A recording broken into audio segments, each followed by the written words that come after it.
Capítulo 7. Se presentó un invierno crudo. El tiempo tormentoso fue seguido de granizo y nieve, y luego por una fuerte helada que duró hasta mediados de febrero. Los animales se las arreglaron como pudieron para la reconstrucción del molino, pues bien sabían que el mundo exterior los estaba vigilando, y que los envidiosos seres humanos se regocijarían y triunfarían sobre ellos si no terminaban la obra a tiempo. Rencorosos, los humanos pretendieron no creer que fue Snowball quien había destruido el molino. Afirmaron que se derrumbó porque las paredes eran demasiado delgadas. Los animales sabían que eso no era cierto. A pesar de ello, decidieron construir las paredes de 1 metro de espesor en lugar de medio metro como antes, lo que implicaba reunir una cantidad mucho mayor de piedras. Durante largo tiempo la cantera estuvo totalmente cubierta por una capa de nieve y no se pudo hacer nada. Se progresó algo durante el periodo seco y frío que vino después, pero era una labor cruel, y los animales no se sentían optimistas como la vez anterior. Siempre tenían frío, y en muchas ocasiones hambre. Únicamente Boxer y Clover jamás perdieron el ánimo. Skiller pronunció discursos magníficos referentes al orgullo del servicio prestado y la dignidad del trabajo. Pero los otros animales encontraron más inspiración en la fuerza de Boxer y su infatigable grito «Trabajaré más fuerte». En enero escaseó la comida. La ración de maíz fue reducida drásticamente y se anunció que en compensación se iba a otorgar una ración suplementaria de patatas. Pero luego se descubrió que la mayor parte de la cosecha de patatas se heló por no haber sido protegida suficientemente. Los tubérculos se habían ablandado y descolorido, y muy pocos eran comestibles. Durante días enteros los animales no tenían con qué alimentarse excepto paja y remolacha. El espectro del hambre parecía mirarlos cara a cara. Era totalmente necesario ocultar eso al mundo exterior. Alentados por el derrumbamiento del molino, los seres humanos estaban inventando nuevas mentiras respecto a granja animal. Nuevamente se propagaba que todos los animales estaban muriendo de hambre y enfermedades, que se peleaban continuamente entre sí y habían caído en el canibalismo y el infanticidio. Napoleón conocía bien las desastrosas consecuencias que acarrearía el descubrimiento de la verdadera situación alimenticia y decidió utilizar al señor Whymper para difundir una impresión contraria. Hasta entonces, los animales tuvieron poco o ningún contacto con Whymper en sus visitas semanales. Ahora, sin embargo, unas cuantas bestias seleccionadas, en su mayor parte ovejas, fueron instruidas para que comentaran casualmente, al alcance de su oído, que las raciones habían sido aumentadas. Además, Napoleón ordenó que se llenaran con arena hasta el tope los depósitos casi vacíos de los cobertizos, que luego fueron cubiertos con lo que aún quedaba de cereales y forrajes. Mediante un pretexto adecuado, Whymper fue conducido a través de esos cobertizos, permitiéndosele echar un vistazo a los depósitos. Se consiguió engañarle y continuó informando al mundo exterior que no había escasez de alimentos en granja animal. Sin embargo, a finales de enero era evidente la necesidad de obtener más cereales de alguna parte. Por aquellos días Napoleón rara vez se presentaba en público. Pasaba todo el tiempo dentro de la casa, cuyas puertas estaban custodiadas por canes de aspecto feroz. Cuando aparecía, era en forma ceremoniosa, con una escolta de 6 perros que lo rodeaban de cerca y gruñían si alguien se aproximaba demasiado. Ya ni se le veía los domingos por la mañana, sino que daba sus órdenes por intermedio de algún otro cerdo, que generalmente era Skiller. Un domingo por la mañana, Skiller anunció que las gallinas, que comenzaban a poner nuevamente, debían entregar sus huevos. Napoleón había suscrito por intermedio de Whymper un contrato de venta por 400 huevos semanales. El precio de estos alcanzaría para comprar suficiente cantidad de cereales y comida, y permitiría que la granja pudiera subsistir hasta que llegara el verano y las condiciones mejorasen. Cuando las gallinas oyeron esto, levantaron un gran griterío. Habían sido advertidas con anterioridad de que sería necesario ese sacrificio, pero no creyeron que esta realidad llegara a ocurrir. Estaban preparando sus ponederos para empollar en primavera y protestaron, expresando que quitarles los huevos era un crimen. Por primera vez desde la expulsión de Jones había algo que se asemejaba a una rebelión.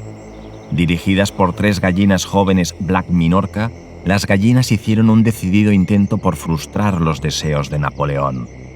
Su protesta fue volar hasta los montantes y poner allí sus huevos, que se hacían pedazos al chocar con el suelo.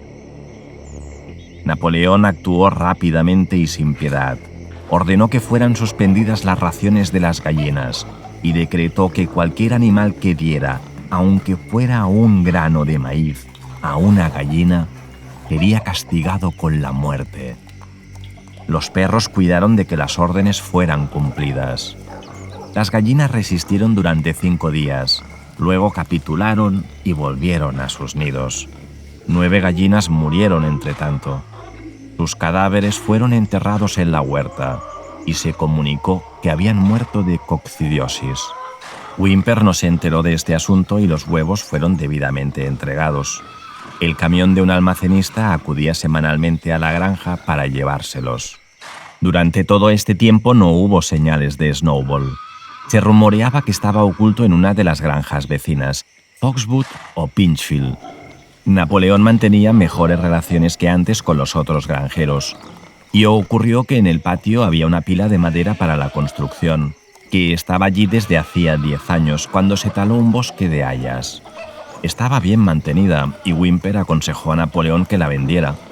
Tanto el señor Pilkington como el señor Frederick se mostraban ansiosos por comprarla. Napoleón estaba indeciso entre los dos, incapaz de adoptar una resolución. Se notó que cuando parecía estar a punto de llegar a un acuerdo con Frederick, se decía que Snowball estaba ocultándose en Foxwood, y cuando se inclinaba hacia Pilkington, se afirmaba que Snowball se encontraba en Pinchfield. Repentinamente, a principios de primavera, se descubrió algo alarmante. Snowball frecuentaba en secreto la granja por las noches. Los animales estaban tan alterados que apenas podían dormir en sus establos. Todas las noches, se decía, él se introducía al amparo de la oscuridad y hacía toda clase de daños.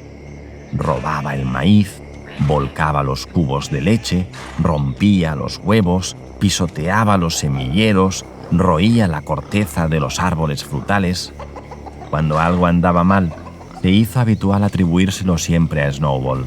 Si se rompía una ventana o se obstruía un desagüe, era cosa segura que alguien diría que Snowball durante la noche lo había hecho, y cuando se perdió la llave del cobertizo de comestibles, toda la granja estaba convencida de que Snowball la había tirado al pozo. Cosa curiosa, siguieron creyendo esto aún después de encontrarse la llave extraviada debajo de una bolsa de harina. Las vacas declararon unánimemente que Snowball se deslizó dentro de sus establos y las ordeñó mientras dormían. También se dijo que los ratones, que molestaron bastante aquel invierno, estaban en convivencia con Snowball. Napoleón dispuso que se hiciera una amplia investigación de las actividades de Snowball. Con su séquito de perros salió de inspección por los edificios de la granja, siguiéndole los demás animales a prudente distancia.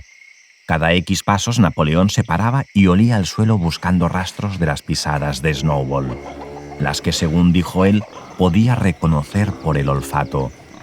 Estuvo olfateando en todos los rincones, en el granero, en el establo de las vacas, en los gallineros, en el huerto de las legumbres, y encontró rastros de Snowball por casi todos lados. Pegando el hocico al suelo, husmeaba profundamente varias veces y exclamaba con terrible voz: «¡Snowball! Él ha estado aquí, lo huelo perfectamente». Y al oír la palabra Snowball, todos los perros dejaban oír unos gruñidos horribles y enseñaban sus colmillos. Los animales estaban completamente asustados. Les parecía que Snowball era una especie de maleficio invisible que infestaba el aire respirable y les amenazaba con toda clase de peligros. Al anochecer, Schiller los reunió a todos. Con el rostro alterado les anunció que tenía noticias serias que comunicarles. «Camaradas», gritó Schiller, dando unos saltitos nerviosos, «se ha descubierto algo terrible. Snowball se ha vendido a Frederick, el de la granja Pinchfield, y en este momento debe de estar conspirando para atacarnos y quitarnos nuestra granja. Snowball hará de guía cuando comience el ataque, pero hay algo peor aún. Nosotros habíamos creído que la rebelión de Snowball fue motivada simplemente por su vanidad y ambición. Pero estábamos equivocados, camaradas. ¿Sabéis cuál era la verdadera razón? Snowball estaba de acuerdo con Jones desde el mismo comienzo. Fue agente secreto de Jones desde siempre. Esto ha sido comprobado por documentos que dejó abandonados y que ahora hemos descubierto. Para mí esto explica muchas cosas, camaradas. No hemos visto nosotros mismos cómo él intentó, afortunadamente sin éxito, provocar nuestra derrota y aniquilamiento en la batalla del establo de las vacas. Los animales quedaron estupefactos. Aquello era una maldad, mucho mayor que la destrucción del molino, pero tardaron varios minutos en comprender su significado. Todos ellos recordaron o creyeron recordar cómo habían visto a Snowball encabezando el ataque en la batalla del establo de las vacas, cómo él los había reunido y alentado en cada revés, y cómo no vaciló un solo instante aunque los perdigones de la escopeta de Jones le hirieran el lomo. Al principio resultó un poco difícil entender cómo todo esto se compaginaba con el hecho de estar él de parte de Jones. Hasta Boxer, que rara vez hacía preguntas, estaba perplejo. Se acostó, acomodó sus patas delanteras debajo de su pecho, cerró los ojos y con gran esfuerzo logró hilvanar sus pensamientos. «Yo no creo eso», dijo. «Snowball peleó valientemente en la batalla del establo de las vacas. Yo mismo lo vi. ¿Acaso no le otorgamos inmediatamente después el héroe animal de primer grado?» Ese fue nuestro error, camarada. Porque ahora sabemos, figura todo escrito en los documentos secretos que hemos encontrado, que en realidad él nos arrastraba hacia nuestra perdición. «Pero estaba herido», alegó Boxer. «Todos lo vimos sangrando». «Eso era parte del acuerdo», gritó Skiller. «El tiro de John solamente lo rozó. Yo os podría demostrar esto, que está escrito de su puño y letra, si vosotros pudierais leerlo». El plan era que Snowball, en el momento crítico, diera la señal para la fuga, dejando el campo en poder del enemigo. Y casi lo consigue. Diré más, camaradas. Lo hubiera logrado a no ser por nuestro heroico líder, el camarada Napoleón. ¿Recordáis cómo en el momento preciso que Jones y sus hombres llegaron al patio, Snowball repentinamente se volvió y huyó, y muchos animales lo siguieron?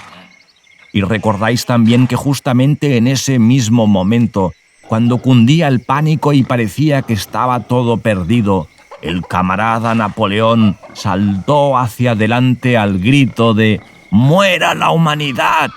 y hundió sus dientes en la pierna de Jones? Seguramente no habéis olvidado esto, camaradas, exclamó Skiller. Como Skiller describió la escena tan gráficamente, a los animales les pareció recordarlo. De cualquier modo sabían que en el momento crítico de la batalla, Snowball se había vuelto para huir. Pero Boxer aún estaba algo indeciso. «Yo no creo que Snowball fuera un traidor al principio», dijo finalmente. «Lo que haya hecho desde entonces es distinto.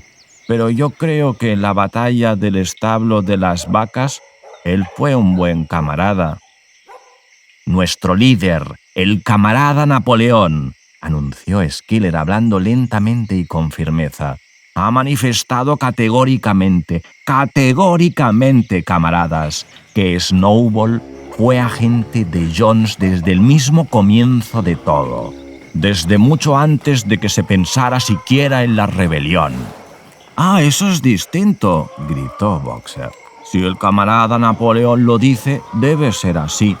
Ese es el verdadero espíritu, camarada», gritó Skiller, pero se notó que lanzó a Boxer una torva mirada con sus relampagueantes ojillos.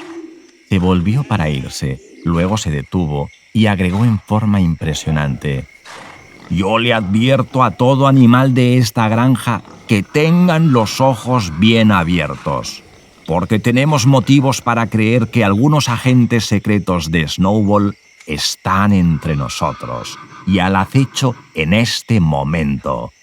4 días después, al atardecer, Napoleón ordenó a los animales que se congregaran en el patio. Cuando estuvieron todos reunidos, Napoleón salió de la casa, luciendo sus 2 medallas, porque recientemente se había nombrado él mismo héroe animal de primer grado y héroe animal de segundo grado, con sus 9 enormes perros brincando alrededor y emitiendo gruñidos que produjeron escalofríos a los demás animales. Todos ellos se recogieron silenciosamente en sus lugares, pareciendo saber de antemano que iban a ocurrir cosas terribles. Napoleón se quedó observando severamente a su auditorio. Luego emitió un gruñido agudo. Inmediatamente los perros saltaron hacia adelante, agarraron a 4 de los cerdos por las orejas y los arrastraron, atemorizados y chillando de dolor, hasta los pies de Napoleón. Las orejas de los cerdos estaban sangrando. Los perros habían probado sangre y por unos instantes parecían enloquecidos. Ante el asombro de todos, 3 de ellos se abalanzaron sobre Boxer. Este los vio venir y estiró su enorme pata. Paró a uno en el aire y lo sujetó contra el suelo. El perro chilló pidiendo misericordia y los otros huyeron con el rabo entre las piernas. Boxer miró a Napoleón para saber si debía continuar aplastando al perro hasta matarlo o si debía soltarlo. Napoleón pareció cambiar de semblante y le ordenó bruscamente que soltara al perro, a lo cual Boxer levantó su pata y el can huyó maltrecho y gimiendo. Pronto cesó el tumulto. Los 4 cerdos esperaban temblando y con la culpabilidad escrita en cada surco de sus rostros. Napoleón les exigió que confesaran sus crímenes. Eran los mismos 4 cerdos que habían protestado cuando Napoleón abolió las reuniones de los domingos. Sin otra exigencia, confesaron que estuvieron en contacto clandestinamente con Snowball desde su expulsión, colaboraron con él en la destrucción del molino y convinieron en entregar la granja animal al señor Frederick. Agregaron que Snowball había admitido confidencialmente que él era agente secreto del señor Jones desde muchos años atrás. Cuando terminaron su confesión, los perros, sin perder tiempo, les desgarraron las gargantas. Y entretanto, Napoleón, con voz terrible, preguntó si algún otro animal tenía algo que confesar. Las 3 gallinas, que fueron las cabecillas del conato de rebelión a causa de los huevos, se adelantaron y declararon que Snowball se les había aparecido en sueños incitándolas a desobedecer las órdenes de Napoleón. También ellas fueron destrozadas. Luego un ganso se adelantó y confesó que había ocultado 6 espigas de maíz durante la cosecha del año anterior y que se las había comido por la noche. Luego una oveja admitió que hizo aguas en el bebedero, instigada a hacerlo, según dijo, por Snowball. Y otras 2 ovejas confesaron que asesinaron a un viejo carnero muy adicto a Napoleón, persiguiéndole alrededor de una fogata cuando tosía. Todos ellos fueron ejecutados allí mismo. Y así continuó la serie de confesiones y ejecuciones, hasta que una pila de cadáveres yacía a los pies de Napoleón, y el aire estaba impregnado con el olor de la sangre, olor que era desconocido desde la expulsión de Jones. Cuando terminó esto, los animales restantes, exceptuando los cerdos y los perros, se alejaron juntos.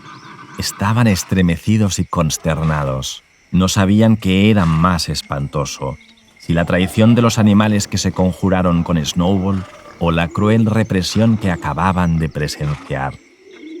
Antaño hubo muchas veces escenas de matanzas igualmente terribles, pero a todos les parecía mucho peor la de ahora, por haber sucedido entre ellos mismos. Desde que Jones había abandonado la granja, ningún animal mató a otro animal, ni siquiera un ratón. Llegaron a la pequeña loma donde estaba el molino semiconstruido, y de común acuerdo se recostaron todos, como si se agruparan para calentarse. Clover, Muriel, Benjamín, las vacas, las ovejas y toda una bandada de gansos y gallinas.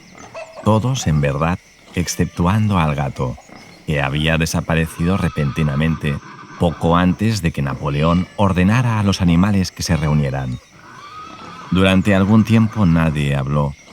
Únicamente Boxer permanecía de pie, batiendo su larga cola negra contra sus costados y emitiendo de cuando en cuando un pequeño relincho de extrañeza. Finalmente dijo: «No comprendo. Yo no hubiera creído que tales cosas pudieran ocurrir en nuestra granja. Esto se debe seguramente a algún defecto nuestro. La solución, como yo la veo, es trabajar más fuerte. Desde ahora me levantaré una hora más temprano todas las mañanas». Y se alejó con su trote pesado en dirección a la cantera. Una vez allí juntó 2 carretadas de piedras y tiró de ellas hasta el molino, antes de acostarse. Los animales se acurrucaron alrededor de Clover, sin hablar. La loma donde estaban acostados les ofrecía una amplia perspectiva a través de la campiña. La mayor parte de granja animal estaba a la vista. La larga pradera que se extendía hasta la carretera, el campo de heno, el bebedero, los campos arados donde crecía el trigo nuevo, tupido y verde, y los techos rojos de los edificios de la granja, con el humo elevándose en espiral de sus chimeneas, era un claro atardecer primaveral. El pasto y los cercados florecientes estaban dorados por los rayos del sol poniente. Nunca les había parecido la granja, y con cierta sorpresa se acordaron de que era su propia granja y que cada pulgada era de su propiedad, un lugar tan codiciado. Mientras Clover miraba barranco abajo, se le llenaron los ojos de lágrimas. Si ella pudiera expresar sus pensamientos, hubiera sido para decir que a eso no era a lo que aspiraban cuando emprendieron, años atrás, el derrocamiento de la raza humana. Aquellas escenas de terror y matanza no eran lo que ellos soñaron aquella noche, cuando el viejo mayor por primera vez los incitó a rebelarse. Si ella misma hubiera concebido un cuadro del futuro, sería el de una sociedad de animales liberados, del hambre y del látigo, todos iguales, el fuerte protegiendo al débil, como ella protegiera con su pata delantera aquellos patitos perdidos la noche del discurso de Mayor. En su lugar, ella no sabía por qué, habían llegado a un estado tal en el que nadie se atrevía a decir lo que pensaba, en el que los perros feroces y gruñones merodeaban por doquier, y donde uno tenía que ver cómo sus camaradas eran despedazados, después de confesarse autores de crímenes horribles. No había intención de rebeldía o desobediencia en su mente. Ella sabía que aun tal y como se presentaban las cosas, estaban mucho mejor que en los días de Jones, y que, ante todo, era necesario evitar el regreso de los seres humanos. Sucediera lo que sucediera, permanecería leal, trabajaría fuerte, cumpliría las órdenes que le dieran y aceptaría las directrices de Napoleón. Pero aún así, no era eso lo que ella y los demás animales añoraran y para lo que trabajaran tanto. No, para eso ni construyeron el molino, ni hicieron frente a las balas de Jones. Tales eran sus pensamientos, aunque le faltaban palabras para expresarlos. Al final, presintiendo que tal vez sería un sucedáneo para las palabras que ella no podía encontrar, empezó a cantar Bestias de Inglaterra. Los demás animales alrededor la imitaron y la cantaron 3 veces, con dolor, lenta y fúnebremente, como nunca lo hicieran. Apenas habían terminado de repetirlo por tercera vez cuando se acercó Schiller, acompañado de 2 perros, con el aire de quien tiene algo importante que decir. Anunció que por un decreto especial del camarada Napoleón se había abolido el canto de Bestias de Inglaterra. Desde ese momento quedaba prohibido cantar dicha canción. Los animales quedaron asombrados. «¿Por qué?», gritó Muriel. «Ya no hace falta, camarada», dijo Schiller secamente. «Bestias de Inglaterra fue el canto de la rebelión, pero la rebelión ya ha terminado. La ejecución de los traidores esta tarde fue el acto final. El enemigo, tanto exterior como interior, ha sido vencido. En Bestias de Inglaterra, nosotros expresamos nuestras ansias por una sociedad mejor en el futuro. Pero esa sociedad ya ha sido establecida. Realmente esta canción ya no tiene objeto. Aunque estaban asustados, algunos de los animales hubieran protestado, pero en aquel momento las ovejas comenzaron su acostumbrado balido de «cuatro patas sí, dos pies no», que duró varios minutos y puso fin a la discusión. Y de esta forma no se escuchó más Bestias de Inglaterra. En su lugar, Minimus, el poeta, había compuesto otra canción que comenzaba así: «Granja animal, nunca por mí tendrás ningún mal». Y esto se cantó todos los domingos por la mañana después de izarse la bandera. Pero por algún motivo a los animales les pareció que ni la letra ni la música estaban a la altura de Bestias de Inglaterra.